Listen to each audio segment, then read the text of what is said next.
Rachel, do you know what time it is? What time is it? It's time for some real talk about Oleksandr Usyk.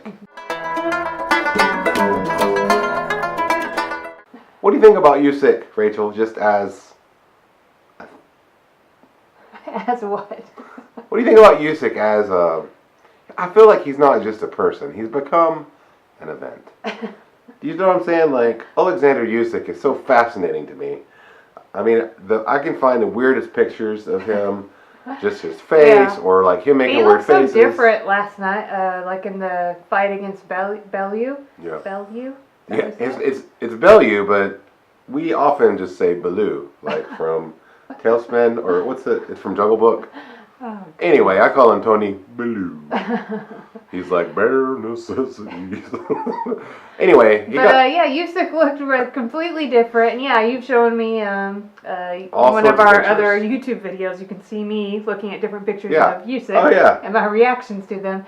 Yeah, it looked totally different. And then when he's fighting in the ring, really intense. Yeah. Like, almost like, I don't know, like he has like some special like ability to dissect everything that's happening. Like he just seems so intense that it's crazy. He reminds me of a combination of Winky Wright. Yeah. Because he's left-handed and because he doesn't quite use exaggerated. He doesn't like Rinky was like this was the like whole time, but he does have his hands up a lot, and that's different for this like weight class. Yeah. I don't see cruiserweights a lot, but like if I compare it to heavyweights, you don't see heavyweights just a lot with like with this kind of defense like this. And it's more so it's more popular, I guess, as a European form of fighting, but it's definitely different than what we're used to seeing. So a combination of Winky Wright, a combination of Gennady Golovkin, and that Usyk, like Golovkin, is always putting pressure on the opponent. He does it in a different way because he's a lot harder to hit than Golovkin is. But he's just as aggressive, but again, in a different way. He's not aggressive with throwing every punch with power or even all power shots. No, it's like his skill is aggressive. Yeah. You know? And it puts a lot of pressure on the opponent because the guy's always having to move back. The other person, obviously, that he reminds many people of is Vasyl Lomachenko. They're stablemates. They're both from the Ukraine. Mm-hmm. They both won Olympic gold medals.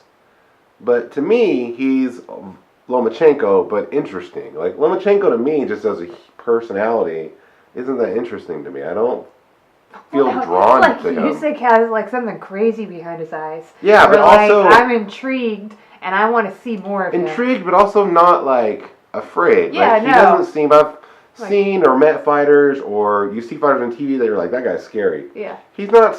It's like he's scary, but in like a fun way. Yeah, like, I don't know. Or I'm like Usyk, like, what's your deal? Do I want to know you more? Do I want to be your friend? Like, it's that kind of thing. Yeah. And I think the team that was calling the fight, Dave Bonatempo and Brian Campbell, and they were talking about the fights, and they mentioned something about the lead up to the fight, how Bellew wasn't as aggressively promoting the fight, I guess, for lack of a good word. And Usyk said, oh, well, that's because he knows I'm crazier than him. You know what I mean? And so, like, I think there's some kind of truth to that, but it's not it's not a scary crazy, it's just like, oh, he's crazy. So, I don't know, I'm super intrigued by Usyk. Yeah. He's already done some amazing things. He's already pound for pound elite, right? He's in the top 5 for sure, I think. I think if you become undisputed champion in a division like he did, and he's only the second fighter to do that in the 6-belt era of the Alphabet Belts plus Ring Magazine and the TBRB. Only him and Terrence Crawford have done that.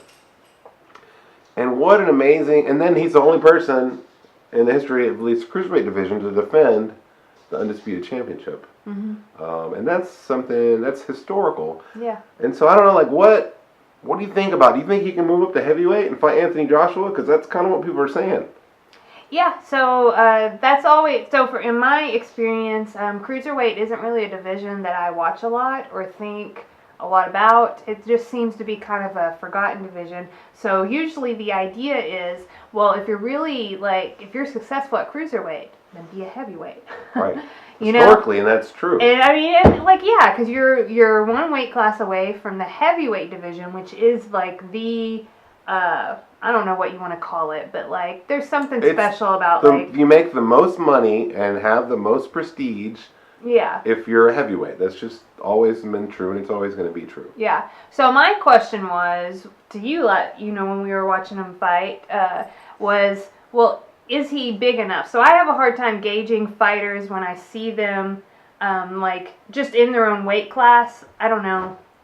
Like, I can't tell, what he looks like, what his size is compared to Anthony Joshua until he literally stands next to Anthony Joshua. I don't have whatever capability it is that you need to, judge things sizes without people standing right next to each other. So that was my first question is he big enough? Because I don't see somebody who can maybe, I don't know, could he get bigger? I also don't know this. Yeah, I think in order for him to be successful, it's less about is he big enough, because I think most cruiserweights, if not all cruiserweights, are big enough. Okay. They're heavy enough to hit hard enough.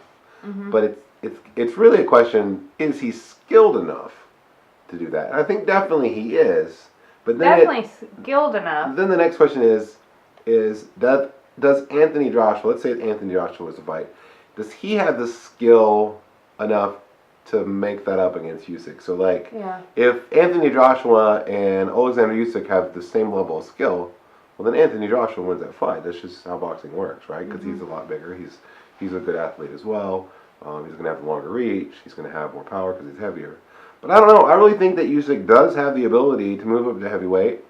I think that he would be an underdog against Joshua, but it's not a bad bet, right? I think... here's the other thing. When cruiserweights and when anybody moves up in weight, as long as they have the right frame for it, punching power, he has good punching power for his weight, and that will transfer up usually if you gain weight in the right way, right? We saw it with Evander Holyfield. When Roy Jones moved up, and nobody thought Roy Jones should be in the ring with a heavyweight, and he moved up and beat John Ruiz. No, he didn't knock John Ruiz without one punch, right? It was a unanimous decision, but he had the power to make sure Ruiz just couldn't walk him down. Mm-hmm. So I'm really intrigued by Usyk now, Usyk in the future, and now I want to know more about Usyk in the past. We need some documentaries on Usyk. I want to know about Usyk as a baby. Was he a crazy-looking baby? I don't know. What kind of baby were you, Usyk? Tell me. But yeah, I'm just really excited about Oleksandr Usyk. I think you're really excited about Oleksandr Usyk, and that makes me really excited.